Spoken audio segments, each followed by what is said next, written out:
అందరికీ నమస్కారం అండి. నా పేరు doctor Mahesh, chief consultant trauma, arthroscopy and joint replacement surgeon, Nagarjuna hospitals, Kanuru, Vijayawada. Specialist care ఎందుకు ఇంపార్టెంటో నా రీసెంట్ ఎక్స్పీరియన్స్ ద్వారా మీకు చెప్పాలనుకుంటున్నాను. కొన్ని రోజుల కింద నా దగ్గరకు ఒక పేషెంట్ వచ్చాడు. మోకాలు నొప్పి అండ్ మోకాలు స్ట్రైట్ అవ్వట్ల, బెండ్ లో ఉంది. ఏమైంది బాబు అని హిస్టరీ అడిగితే అతను చెప్పాడు, 2 months బ్యాక్ పడ్డాను సార్ బండి మించి, మోకాలకి దెబ్బ తగిలింది. లోకల్ గా ఎక్స్రే తీయించుకున్నాను. ఆ ఎక్స్రేలో లైట్ హెయిర్ లైన్ క్రాక్ ఉందని చెప్పారు. వాళ్ళే సిమెంట్ కట్టు కూడా వేసేస్తామని వేసేసారు. 6 వారాలు ఉంచారు సిమెంట్ కట్టు. అది తీసేటప్పటికి నా మోకాలు ఒక 20-30 డిగ్రీలు బెండ్ లో ఉండిపోయింది. ఫుల్ స్ట్రైట్ అవ్వట్లేదు, నొప్పి కూడా తగ్గట్లేదు. సో నేను క్లినికల్ గా ఎగ్జామిన్ చేశాను. అతనికి ఎక్స్రే తీయించాం. ఎక్స్రేలో బోన్ ఎతికేసింది. ఎంఆర్ఐ స్కాన్ చేయించాం. లోపల లిగమెంట్స్ అన్ని బాగానే ఉన్నాయి లేదా, లిగమెంట్స్ అయితే బాగానే ఉన్నాయి. సో ఇప్పుడు అతని ప్రాబ్లం ఏం డయాగ్నోజ్ అయిందంటే, క్యాప్సూల్ ఏదైతే కండపొర పట్టేసింది అనమాట, బిగిసిపోయింది ఆ పొజిషన్. ఇప్పుడు ఆ పేషెంట్ పెయిన్ ఫ్రీ అవ్వడానికి అండ్ ఆల్సో ఆ మోకాలు అనేది వంకర పోవడానికి నెక్స్ట్ ఏం యాక్షన్ తీసుకుంటే బాగుంటుంది అనేది స్పెషలిస్ట్ గా మాకు ఐడియా ఉంటుంది. ఎందుకంటే మేము ఇలాంటి కేసెస్ రెగ్యులర్ గా చూస్తూ ఉంటాం, చదువుకుంటూ ఉంటాం కాబట్టి. సో అతనికి ఈ స్పెసిఫిక్ కేసులో ఫిజియోథెరపీ సరిపోతుంది. దాంతో పాటు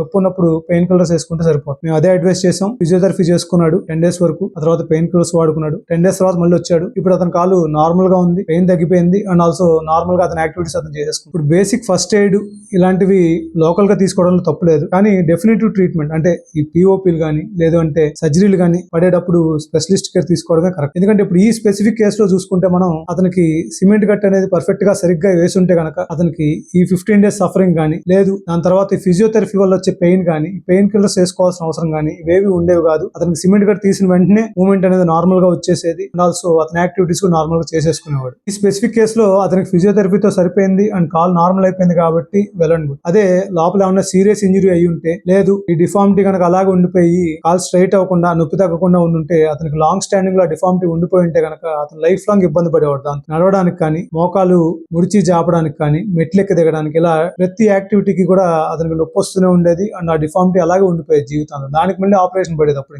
ఇలాంటి ఎక్స్పీరియన్సెస్ మీకు ఏమైనా ఎదురైనప్పుడు ఫస్ట్ ఎయిడ్ లోకల్ గా తీసుకోవడం తప్పలేదు, బట్ స్పెషలిస్ట్ కేర్ మటుకు ఎక్స్పర్ట్స్ దగ్గరే తీసుకోండి. నా ఈ ఎక్స్పీరియన్స్ మీ అందరికీ యూజ్ అవుతుందని అనుకుంటున్నాను. Thank you.